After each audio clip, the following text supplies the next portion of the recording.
Okay, this is the last little bit that we need for the basics assignment. And I'm going to go through a couple of examples the same as what's on your assignment. So it says simplify and state restrictions. So here we can see that both numerator and denominator have x and y's in them, same with m's and r's. Okay, so all we're going to be looking to do is cancel out top and bottom and see what we're left with. Okay? So first of all, I have a 6 and a 3 here as far as the numbers go that I'm going to cancel right away. A 3 goes into 6 twice. Okay? So I put the 2 up there, and then I start canceling things. Let's look at the m's first. I have an m cubed on the top and an m squared on the bottom. Okay, so that's going to leave me with an m on the top. Next, let's look at the r's. I have an r to the 5th on the top, an r squared on the bottom. That's going to leave me with an r cubed on the top. Next, let's move on to the x's. There's a couple of different ways to approach this. Okay, you can just say that an x squared divided by an x cubed. You use the division rule, which is you subtract the power. So 2 subtract 3 would leave me with an x to the negative 1.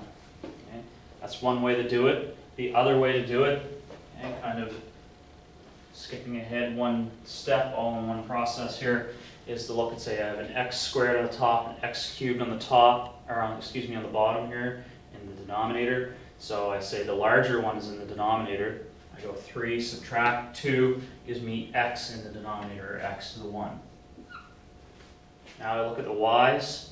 The y squared top and bottom, they simply cancel one another out. When they're the same, they cancel one another out. Okay? Now I'll deal with my whole numbers.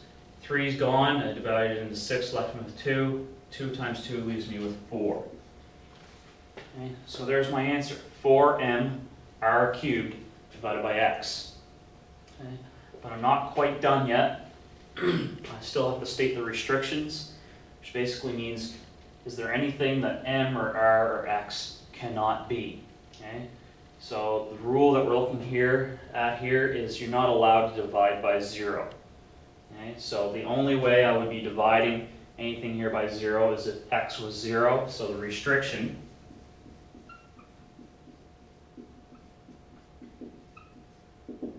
is x cannot equal 0. And that's it. Okay. Moving on to the next type of question.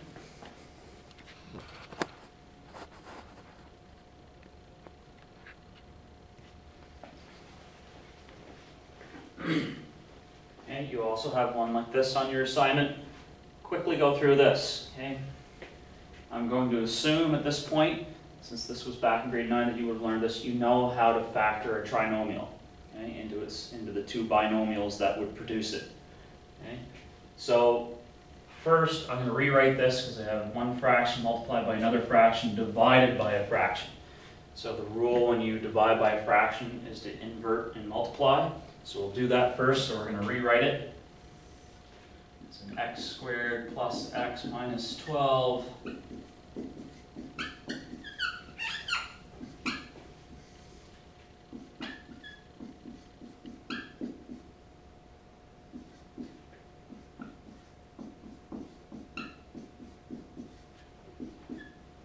These two stay the same, of course. We just have to invert this and multiply.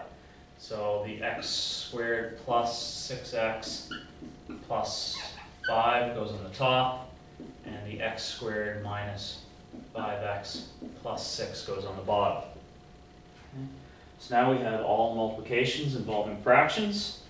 Okay. So now all we're going to do is factor each and every one of these. Okay. And again, this should be something that you already know how to do.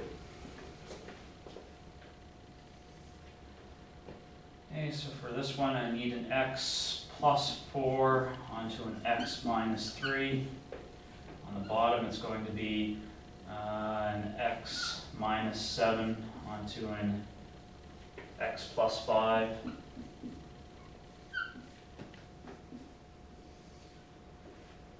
We're looking at an x subtract 7 onto an x plus 3 here.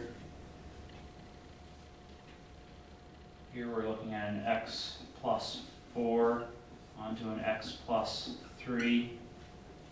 And our last one, an x plus 5 onto an x plus 1.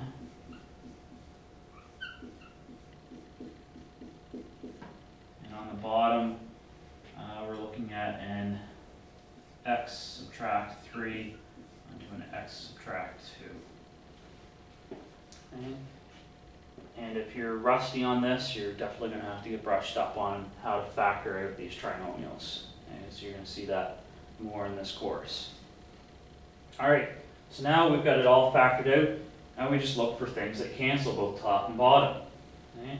So I have an x plus 4, top and bottom.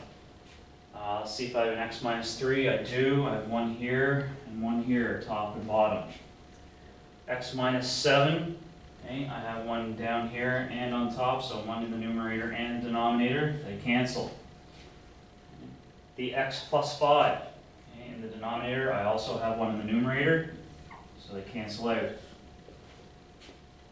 This x plus 3, they're right on top of one another, so numerator and denominator canceled out right here. So the only thing I'm left with is an x plus 1 over an x minus 2. Okay, nothing left to cancel. So that's my final answer, is x plus 1 over an x subtract 2. Now again, I'm down to here. I also have to state my restrictions, as the question said. Okay? So again, I'm looking for what would cause me to divide by 0, or what value of a variable would cause me to divide by 0. So in this case,